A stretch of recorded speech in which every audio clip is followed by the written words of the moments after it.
Kenichi is your average Japanese salaryman, and one day, while overworking himself as usual, he collapses to the floor. Normally, this would be where he gets sent to another world, but in Kenichi's case, he just survives and sues his company so he can retire on a farm. Life has been going pretty well for him, but all of a sudden, while he's making lunch for himself, he vanishes and appears in the middle of the forest. He tries looking around to figure out where he is, but all he finds is the skeleton of a fallen knight and a bunch of unfamiliar plants. He has watched a lot of anime in his lifetime, so he knows this is probably an isekai adventure. To confirm it, he yells out "status window" to see if something happens. To his surprise, a status screen does indeed appear, so he is definitely stuck in another world, and honestly, he's fine with that. He checks out his status, but he's a bit confused since he can't see any HP bar on the screen. However, he does have his Amazon account, so he can still make as many impulsive purchases as he wants. He also has access to an item box, so he picks up a handful of weeds to test out what the item box can do. He puts the weeds in his item box and figures out that he can separate and retrieve the individual components from the items he puts in it. He also decides to test out the store, so he takes a look at it, but unfortunately, he still needs money to buy things. There's a prompt that says he's allowed to trade items in his item box for money, but right now, all he's got is a couple of weeds, and those aren't worth much. He has literally nothing valuable to trade for money, so at this rate, he's probably going to starve.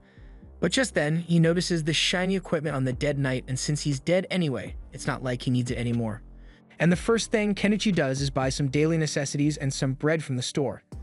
Afterwards, he buries the knight's skeleton to pay his respects and leaves the area on the new bicycle he bought. He's searching for some kind of settlement so he can talk to some people and earn some money, but he has no idea where he is.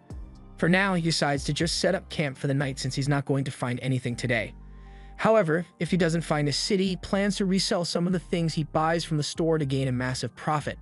If he does that, he should be able to survive and thrive in this world. But there's just one problem. Until now, Kenichi hadn't considered that it would be dangerous out in the middle of the woods. Once night falls, he gets surrounded by a pack of wolves, and they don't look like they are friendly.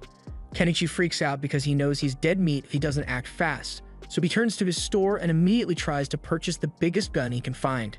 Unfortunately, guns aren't available, so he settles for the next best thing and buys a bunch of fireworks. The fireworks scare the wolves a little, but it's ultimately not enough to get rid of them. Kenichi starts looking for something else.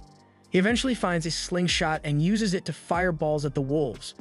The force from the balls is so strong that it knocks a couple of the wolves out and makes the rest reconsider their options, since Kenichi clearly isn't as easy a target as they thought.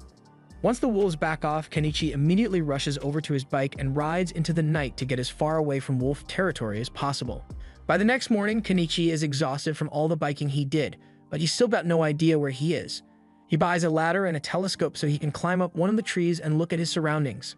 Thankfully, he manages to spot a city over in the distance, so he should be able to start earning money if he heads over there. He begins the long journey through the grasslands, but as he finally makes it to the main road, he nearly ends up getting run over in the process.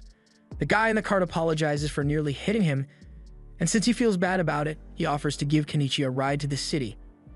He introduces himself as Fuyo, a merchant, and the woman in the back of his carriage is traveling Bard, so she's a fellow passenger. While they ride, Fuyu mentions how Kenichi is dressed pretty strangely, so he asks him what he's heading to the city for, and Kenichi responds, saying he plans to open a business there. Eventually, they make it through the city gates, so Fuyu drops Kenichi off in front of his store and Kenichi helps him unload his cargo. Fuyu thanks Kenichi for his help, but Kenichi is the one who should be thankful here since really helped him out. To show his gratitude, he gives Fuyu a pouch of pepper, but once Fuyu realizes what this is, he warns Kenichi not to sell it in this city. There's a spice mafia called Bacopa, and they have a total monopoly on the spice market, so if Kenichi tries to compete with them, they might send the Boeing assassin after him. Kenichi hadn't realized that simply selling his goods could be so dangerous, so he is thankful for Fuyu's warnings. Fuyu normally wouldn't want to risk drawing the attention of Bacopa, but since it's a private deal between him and Kenichi, he decides to buy the pepper. Kenichi tries to tell him he doesn't have to pay for it, but Fuyu insists since a merchant never accepts anything for free because that would mean he owes Kenichi a favor. Kenichi can understand that, so he accepts Fuyu's payment, but even though he was giving Fuyu a discount, he still got a lot more than he was expecting. He only paid 1,000 yen for that pepper, but Fuyu paid him the equivalent of 100,000 yen for it. Kenichi walks around town for a bit, and he eventually finds a local inn and restaurant, so he heads in and is greeted by the hostess Azalea. He tells her he is here for lodging, and she would be happy to help with that, so she shows him to the front desk. The price for one room is 1 copper coin and payment has to be made up front, so Kenichi gives her the money. Now all she needs Kenichi to do is write his name in the contract, but Kenichi suddenly realizes that he doesn't know how to write in this country's language. Azalea notices Kenichi's strange clothing, so she asks if he's some kind of foreign ambassador, but Kenichi tells her that he's just in town because he wants to start up his own business.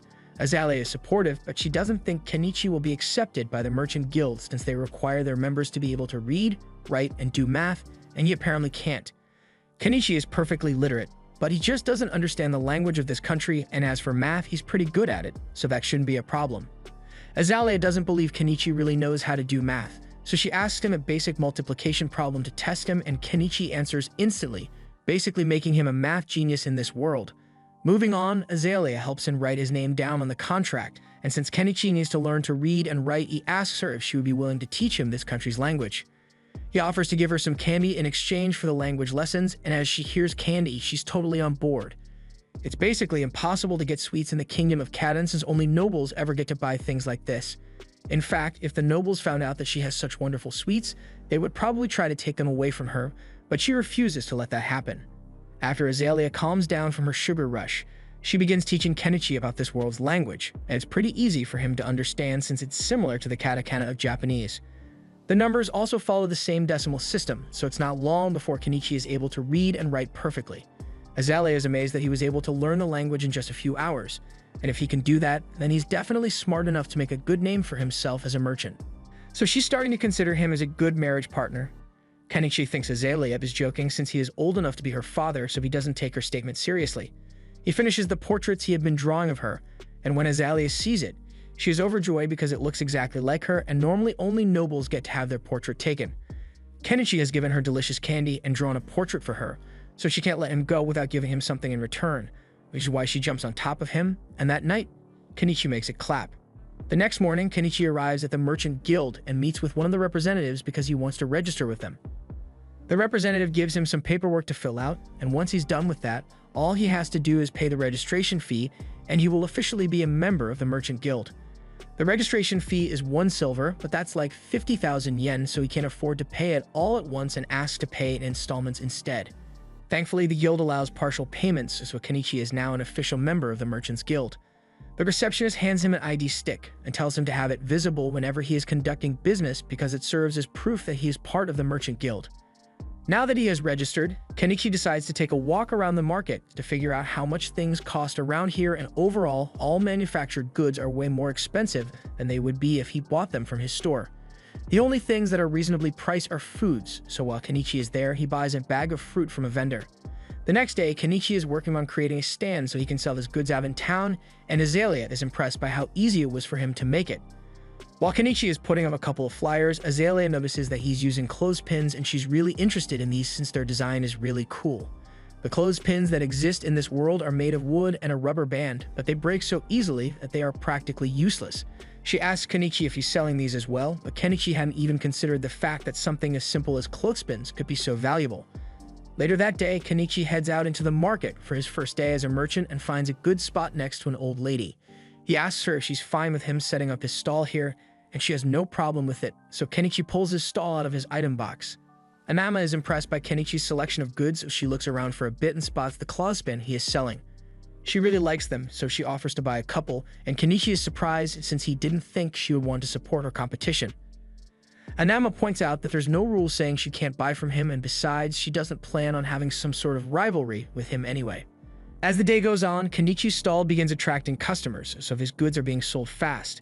Specifically, the clothespins have become quite popular for their reliability, so Kenichi could probably make a living off selling those alone.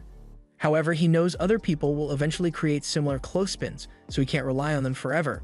Just then, a man comes over to Kenichi's stall, and from the fact that he has a sword on his hip and really nice clothes, Kenichi can tell that the guy must be a noble. The man says he wants to have a look at Kenichi's knife, so Kenichi lets him test it out. After the man is satisfied with the sharpness tests, he asks for the price. Kenichi tells him the knife costs 2 silver, and that's pretty expensive, but the man can understand why since this knife is excellently made. He would love to buy it, but he needs a blade that's slightly longer, so Kenichi checks his shop to see if there's anything bigger available, and eventually, he manages to find a katana. The man absolutely loves the katana, but Kenichi tells him the price is 1 gold coin, and that's really expensive, so the man isn't sure if he should buy it or not. While Kenichi watches the man try to convince himself that the sword is a necessary expense, a cat girl starts sniffing his face and licks him. This is the first time Kenichi has ever seen any beast folk, so he's a little scared at first, but he soon calms down and asks them what they would like to buy. They tell them they want the cloth that he is using to cover his stall, and those originally weren't meant to be sold, but Kenichi is a businessman, so if they want the cloths, then he will sell them the cloth. He tells them one cloth costs 3 copper pieces, but since they want to buy 3, he will give them a discount and only charge 8 copper instead. That's a good deal for them, but the beast folk are really bad at math, so they don't understand what Kenichi said at all and assume he's trying to scam them. The nobleman tells the beast folk that Kenichi is telling them the truth, so they don't need to worry about being scammed. So they take his word for it and buy the cloths. The man also decides to buy the sword since it is incredibly well made, so by the end of the day, Kenichi made a really good profit. Meanwhile, elsewhere in the city, a maid who bought Kenichi's clothespins shows them to her master Primula. Margaret asks Primula if they can use these in the mansion since they would make her work a lot easier, and Primula thinks that's a good idea, so she tells Margaret to go buy some more tomorrow. Better yet, she wants to sell these clothespins at her own company since this is a goldmine of opportunity, so she runs off to ask her father for permission. That evening, Kenichi is taking a bath by the well, and he really wishes he could have a warm bath, but those haven't been invented yet, so he's going to have to make one himself. He looks through the store to see if there's anything he could use to make the hot bath, and he happens to find a barrel for sale, so he intends to fill it with water and put it over a fire so he can experience a hot bath again. And if his idea works out, then he might be able to make some profit from it. That aside, Kenichi has been benefiting a lot from his online store screen, but he has no idea how it actually works or how the packages even get to him in the first place. To be honest, it's way too good to be true, so Kenichi worries it might steal his soul as compensation at some point, but for now, there's no use worrying about it, so he decides to go to sleep. Meanwhile, out in the forest, there's a little girl named Anemone, and she's currently on the run. The next day, as Kenichi is setting up his store, he decides to update his inventory a little, so he puts some jewelry up for sale. These aren't valuable gems by any means, but they look pretty, so he should be able to make a decent profit off them. Just then, the maid from yesterday, Margaret, shows up and says she is here to buy some more clothespins from Kenichi. He asks her how many she wants to buy, and he's surprised to hear that she wants 100, but she has the money for it, so he finalizes the sale. While he is packing up the pins for her, Margaret notices some of the jewels he set out and asks if they are made of real diamonds. Kenichi tells her the jewels are all made from polished glass, but even so, they look really nice, so Margaret asks him to set one aside so she can come back and buy it later. Business goes on as usual for the rest of the day, but just as Kenichi is about to close up shop for the day, the beast folk from yesterday come back to his shop. They look pretty serious, so Kenichi is worried that they might be here to beat him up, but then Mylan gets up close to his face and tells the others that she definitely smells spices coming from him. The other beast folk begin celebrating and ask Kenichi to sell him some of his spices, but he is hesitant to do so after what he heard about the Spice Syndicate. He has no idea how they operate, or what they'll do to him if they find out that he's selling spices, so he doesn't want to risk it. The beast folk keep begging him to make an exception, but the people in the area tell them that they can't expect a new guy like Kenichi to risk his business for their sake, and the beast folk seem to get the message. Kenichi can't sell them any spices, but it technically won't be breaking any rules if he just shares a meal with them, so he invites the group to come eat with him. But it's going to have to be out in the woods so he doesn't attract any negative attention. The beast folk are really happy to hear this, so later that night, they all meet Kenichi and Anama on the outskirts of town so they can begin cooking. Kenichi is about to begin cooking and Anama asks if she can help, so he tells her to cut some of the veggies for him. However, when Anama takes a look at the veggies, she can't believe how vibrant and juicy they look. Kenichi explains that he got these from a foreign country and he can guarantee that these taste really good. While Kenichi and Anama are working on the veggies, Mylan and the other beast folk are busy in the river trying to catch some fish, and soon enough they manage to get a decent amount. Now that all the ingredients are ready, Kenichi begins prepping the fish with the spices and throws everything in a pot to cook for a while, eventually resulting in a meal that the beast folk absolutely love. They've never tasted anything like this before, so they are really thankful for the meal, but all this good food is making them crave alcohol really bad. Anama tells them to show some restraint since alcohol is really expensive, but Kenichi sees no harm in giving them a little to drink, so he pulls out a bottle of cheap booze and pours them a couple of glasses. But in exchange, he wants them to swear that they'll never tell a soul about the meal he made for them. Anama warns Kenichi that he's being a little too generous, but he doesn't see anything wrong with letting the beast folk enjoy themselves, especially since they seem to be good people. That night, they drink together, bathe together, and eventually fall asleep under the stars, and Miley seems to really like Kenichi now. The next morning, Kenichi returns to the inn and Azalea is a bit upset since he was out all night. Kenichi tries to explain that he was just hanging out with a couple of beast folk outside town, but judging from the cat lady fur on his jacket, she thinks Kenichi did a lot more than just hang out, and she's mad he chose to do it with a cat lady instead of her. Later that day, Kenichi is setting up his shop for another day of business, but as he is doing so, Margaret shows up with Primula to visit Kenichi's shop. Kenichi is distracted by Primula's beauty at first, but then he notices Margaret standing behind her and realizes they must be here to buy that necklace Margaret asked about yesterday. He brings it out and Margaret pays for it before giving it to Primula so she can inspect it, and with how well it is made, she's having a hard time believing that it's not made of real diamonds. She asks him if he has any more of these in stock.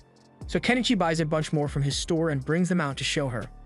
Primula is incredibly impressed by the quality of Kenichi's products, as well as the fact that he has an item box, so she has a request to make of him. She tells him that she is the daughter of the owner of the Mallow Trading Company, and if Kenichi is willing to accompany her, she would like to introduce him to her father. Kenichi likes the idea of meeting with the owner of a major trading company, but he is hesitant to meet any big shots, since it might spell trouble for him. However, Anama tells him that Primula's father is well known around town, and everyone says he's a man of good character, so Kenichi doesn't have to worry about getting into trouble with him. Since that's the case, Kenichi agrees to go with Primula, so she invites him to join her in her carriage so they can go meet her father. Along the way, Primula shows him some clothespin replicas she had made, and although the wood shape was easy enough to copy, the metal clamp was too complex for her craftsman to make.